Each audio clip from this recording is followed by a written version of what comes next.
Okay, I know that this topic might be controversial, but this thought has genuinely been haunting me lately. Like, after 6 years living in Canada, I feel like I am in a good place to assess all the options that I have. And one question that I've had in mind lately is, should I leave Canada? Hey friends, welcome back to the channel. I feel like it has been a minute. If you're new here, my name is Febby, and on this channel I share stories and lessons from my non-linear life journey to help you navigate yours and feel less alone in the process.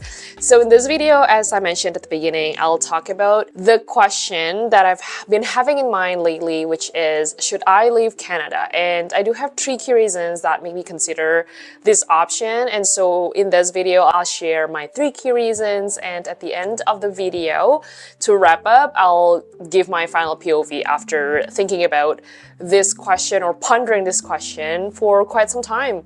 And I feel like I might get some haters or trollers who will drop by and say something and maybe post hate comments. Well, I just would like to thank you in advance for your input, and well, thanks for boosting the engagement of the video.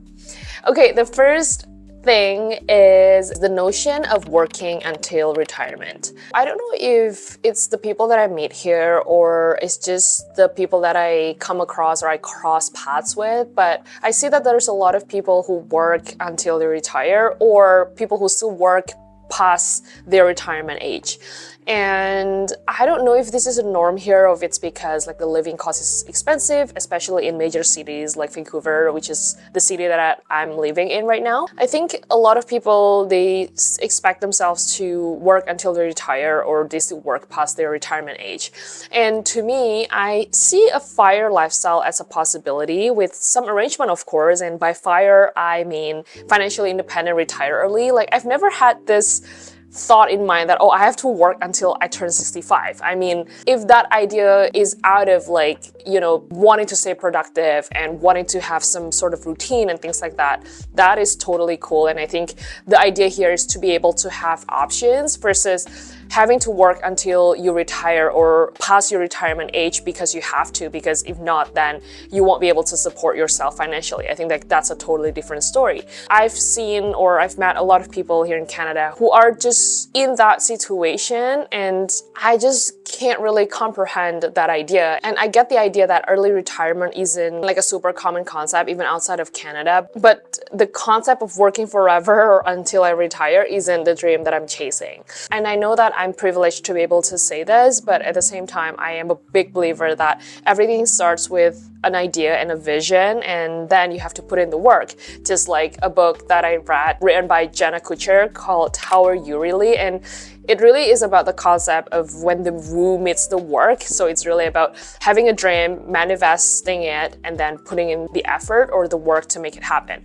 And I'm super grateful for what I have today and the career that I've been able to build in Canada. I personally work in marketing. It is really like something that I'm passionate about, and I think something that I'm good at, and an area where I can really flex my strengths and skill sets. And one thing about working in marketing is that it's a super cross-functional role. So day to day, I take lots of meetings. Because of that, then I typically will use headphones or earphones for a really long time. And I have these earphones which should not be named in terms of the brand, but after an hour or two, like, they start to hurt. So recently, EMEET sent me their latest Bluetooth earphones, which I was super excited to try out. After using them for a few days, I really need to rave about this, because there are 3 things about these earphones that I really love. First of all, the detachable mic really boosts the call quality because of its noise cancellation feature. And the mic is literally this slim, and it doesn't make me look like a gamer or even someone working on a drive-thru with those bulky mic, you know, like when you take calls.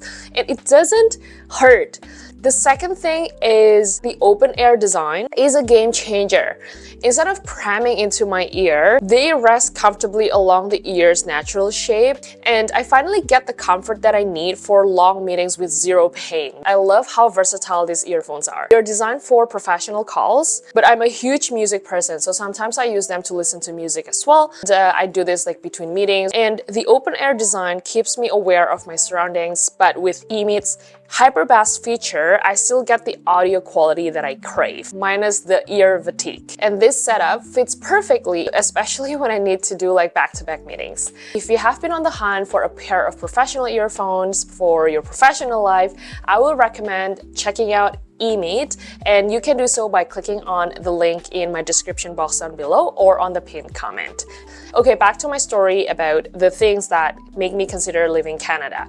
The second one is the fact that the market is not as dynamic as the US or Asia. As I mentioned earlier, I work in marketing and I do lots of marketing activities in various capacities, and so far, besides the Canadian market, I have had the opportunity to get exposed to the US market as well as the market in Asia, particularly Southeast Asia. And while I feel like Canada has a stable and well-developed marketing ecosystem, the market dynamic is definitely not as exciting or as dynamic, if you will, as compared to the US and Asia. Due to the smaller market size, here in Canada, we have about 40 million people versus the US, where we have like more than 300 million people. And in Asia, don't even get me started. It's such a huge market. There's just a lot of different types of market in Asia itself. On top of that, I feel like in Canada, we also operate under a more regulated environment, which sort of limits the options that we have when it comes to business opportunity and also how the market operates in general. And this conservative behavior in Canada, I think, also translates into like the level of consumerism, if you will,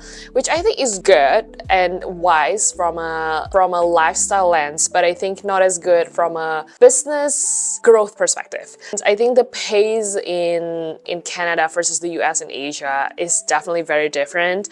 I think in a way, as a professional working in Canada, it gives me a better work-life balance, but at the same time, I think when compared to the US, who is like the global leader in terms of marketing innovation, and Asia, who has like such a big young population, this translates into less exciting work, if that makes sense. Less exciting and also maybe slower pace as compared to the US or Asia. And that was me speaking while wearing a corporate hat. When I think about going into entrepreneurship, which brings me to my third point, and this is going to be my final point for the video, which is the difference in entrepreneurial spirit between Canada and many parts of Asia.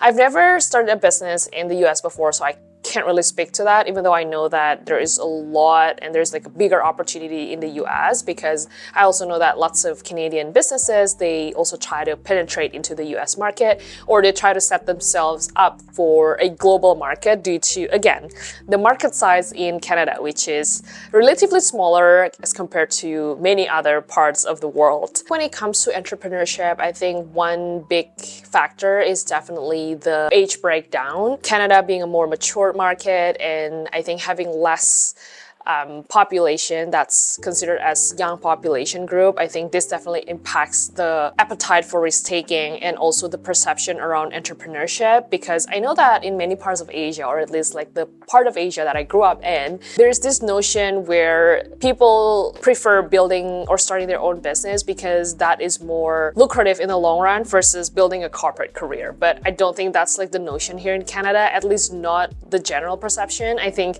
here, like, people worship a corporate career, and I think that's like a big difference. And at the same time, I think going back to that young population group thing, I think because when you're younger, you have more appetite for risk-taking, and that translates into more creativity, more small businesses being set up, and it also has a lower barrier to entry in many parts of Asia versus Canada. One thing about working in Canada is that sometimes like the benefits of working a corporate job are just too good to ignore, I think, versus like the benefits that you would get working in many parts of Asia, like East Asia or Southeast Asia, which I think also influence people's decision to just work a corporate job versus starting their own thing. All that being said, we've come to the conclusion part of the video. Going back to my initial question in terms of whether I should leave Canada, I think it really depends on the professional path that I choose to pursue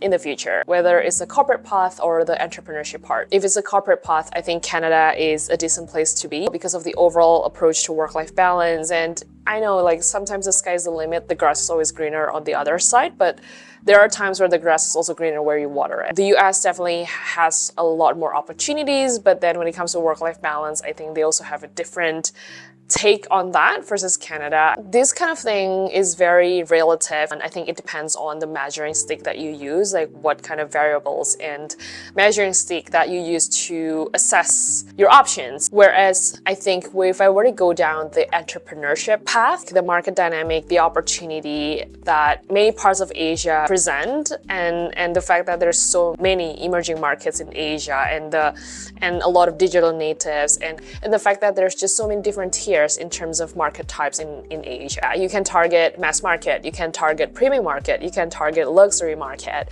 And I think that's just the pros and cons of tackling emerging market versus like a more mature market like Canada. Some parts of Asia are also very developed. They have like very strong consumer purchasing power and a very strong snowballing trend and FOMO, which I think from a lifestyle perspective or from a wise living lens is not good to have this type of like behavior or trend going around. But from a business perspective, it's great because then it presents more opportunity for businesses to thrive. And I think for someone like me who works in marketing, then it's exciting, it's fun to ride the wave and piggyback on like viral trends and things like that. I don't think I've found a solid answer to this question yet, and I will keep looking. And lastly, speaking about all things Canada, I know that a lot of people might have subscribed to my channel because of the Canadian immigration related content that I put out. Because of this, I thought I would let you know that I am at this experimentation stage of my YouTube journey. I want to try experimenting and see what I love making and what would be helpful for people and what would resonate. So I want to try to find that sweet spot. So because of that, then I will be putting a pin on making any Canadian immigration related content. I will still talk about my life in Canada here and there, but I don't think I will be taking it from an immigration or political angle, if that makes sense. And so if that's what you're here for, I just wanted to level set expectations. Yeah, and I hope that this video is helpful. I think this video is a little bit mouthful. I feel like it just contains a mix of my research and my observation and also my personal take on the options of staying in Canada versus living Canada to live somewhere else. But I hope that this video is helpful, and if you do find it helpful, please don't forget to like the video and subscribe to the channel if you haven't already. Thank you very much for watching, and I will see you in the next video. Bye bye.